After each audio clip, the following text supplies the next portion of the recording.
Salve, salve, galerinha do canal da Química, tudo certinho? Sejam bem-vindos a mais um vídeo. No vídeo de hoje eu vou falar sobre sistema e vizinhança. É isso aí. E por que esse tema é tão importante? Porque na verdade é a base para que a gente consiga entender outros assuntos, tanto de físico-química quanto de termodinâmica.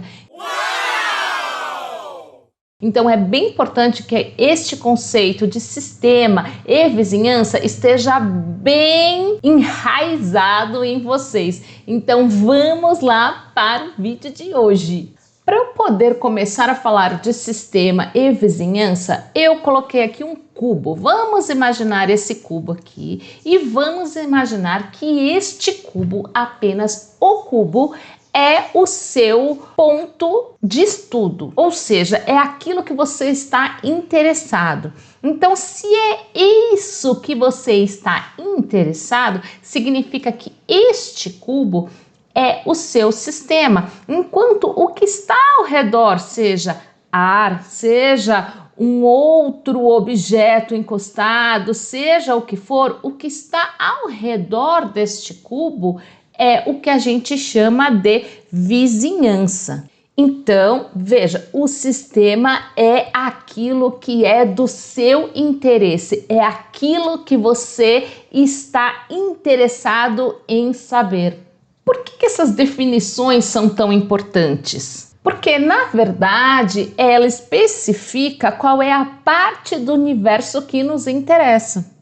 E aquilo que não nos interessa é o que a gente chama de vizinhança. Além disso, a partir daí, a gente já consegue definir quais são as interações que estão envolvidas entre o sistema e a vizinhança. Isso é bem importante. Qual é a troca que há entre o sistema e a vizinhança? Porque há a troca de energia, há a troca de calor, há a troca de matéria. A gente vai falar mais um pouquinho sobre isso, fica tranquilo. Bom, para a gente conseguir entender um pouquinho melhor essa questão de sistema e vizinhança, vamos imaginar algo que está mais presente no nosso laboratório.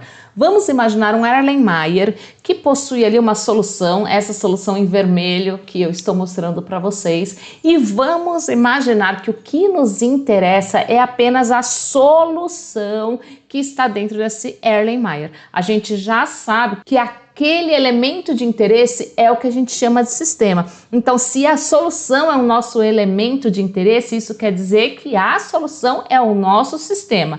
Agora, o que seria a vizinhança nesse caso?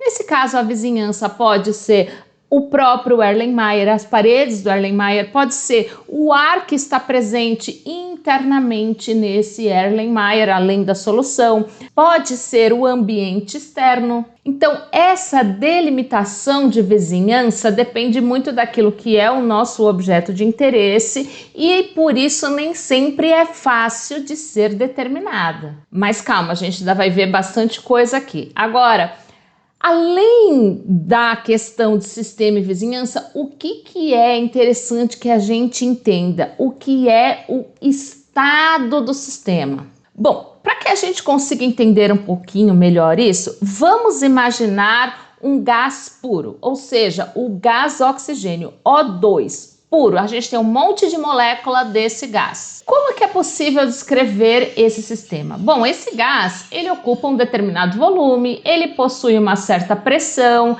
ele possui uma certa temperatura e, como vocês podem observar aí, ele tem um número definido de moléculas, também tem uma reatividade química. Se você conhece essas medidas de pressão, temperatura, número de moléculas e assim vai, isso quer dizer que você conhece o estado do sistema. Bom, e se o estado do sistema, que são essas medidas, pressão, temperatura, número de moléculas, volume, se essas medidas não mostram tendência a mudanças, isso quer dizer o quê?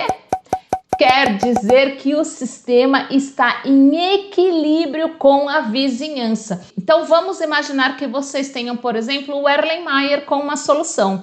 Você tem nessa solução uma temperatura, você tem ali um determinado número de moléculas naquele determinado volume. Então, se você tem essas características e essas características não mudam, significa que essa solução está em equilíbrio com relação à sua vizinhança, porque não está alterando as suas condições. Agora, cuidado! Há situações em que a gente não consegue identificar essas mudanças, como, por exemplo, no caso do hidrogênio e do oxigênio, o gás H2 e O2, quando eles estão em reação, a reação é tão lenta em temperatura ambiente e sem a presença de catalisador que é muito difícil de você perceber essas mudanças. Tá, então está em equilíbrio. Não está em equilíbrio, porque essas mudanças, na verdade, são muito lentas. Então,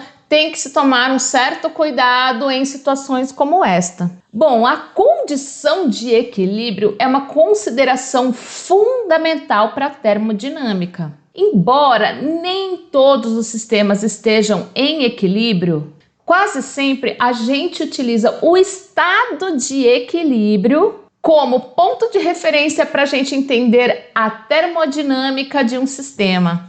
Perceberam? Bom, e para finalizar, eu queria fazer uma pergunta para vocês. Vocês já escutaram termos como sistema aberto, sistema fechado, sistema isolado? Pois é, agora vocês sabem exatamente o que significa isso? Bom, então eu vou mostrar para vocês aqui nesse finalzinho de vídeo a diferença entre um sistema aberto, um sistema fechado e um sistema isolado. Mas antes de eu mostrar isso para vocês, eu também quero fazer uma outra pergunta. Se você já é inscrito no nosso canal, porque se você não é inscrito, se inscreva, ative o sininho da notificação para ficar sabendo da sequência, porque virão alguns vídeos aí de físico-química, de termodinâmica.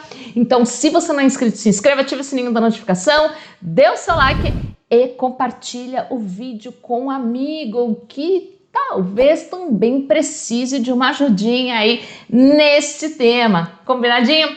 Bom, então vamos lá. Bom, aqui nessa mesma figura que a gente viu numa parte do vídeo, aqui a gente tem o Erlenmeyer com a solução aqui em vermelho. Bom, aqui é um sistema aberto. Por que é um sistema aberto? Porque essa solução, ó, tem contato com toda a parte externa. Então, aqui é possível, se a gente pensar que o sistema é tudo que está dentro do Erlenmeyer, aqui ele tem contato com uma área externa, um ambiente externo, e que então por isso é possível que haja troca de matéria, porque pode aqui entrar algum tipo de gás, aqui também pode ter evaporação e pode ir para o ambiente externo, então é possível uma troca de matéria e também uma troca de calor, uma troca de energia, porque se aqui ao redor eu colocar, por exemplo, aqui esse Erlenmeyer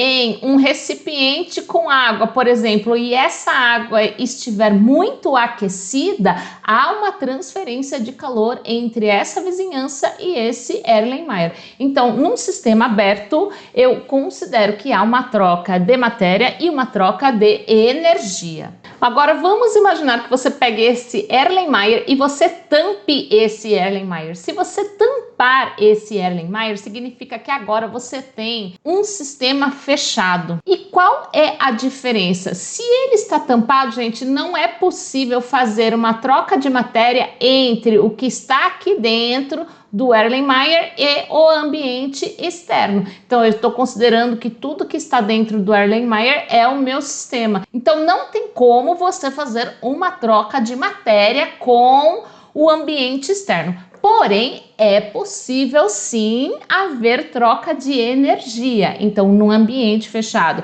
você não tem troca de matéria, mas você pode ter troca de calor ou troca de energia. Ou seja, se eu colocar isso aqui, ó, se eu colocar da mesma forma, se eu colocar aqui, ó, uma bacia aqui, mergulhar esse Erlenmeyer e essa bacia estiver, por exemplo, com água muito quente, vai haver aí uma transferência de calor. Então, nesse caso é um ambiente fechado, mas há troca de energia sim com a vizinhança. Ai, professora, então o que seria um ambiente isolado? Um ambiente isolado, então eu estou representando aqui com essa moldura aqui, eu estou representando aqui como se ele tivesse isolado de qualquer vizinhança. Um ambiente isolado, a princípio, não haveria nem troca de matéria, nem troca de energia ou troca de calor. Existe um ambiente isolado perfeito? Não, porque sempre há uma certa troca de energia. Porém, o que chega mais próximo disso é uma garrafa térmica, porque você faz o seu café, coloca o café dentro de uma garrafa térmica, depois de um tempo você volta lá, ainda está quente, certo? Então não houve, quer dizer, houve um pouquinho de transferência de calor sim, porque ele não está na mesma temperatura que quando você colocou lá, mas a princípio o que chega mais próximo de um sistema isolado é uma garrafa térmica. E aí, galera, aprendeu com esse vídeo? Gostou? Curtiu? Então não deixe de compartilhar com seus amigos para que eles também consigam aprender um pouquinho mais sobre sistema e vizinhança. Combinadinho? Até o nosso próximo vídeo.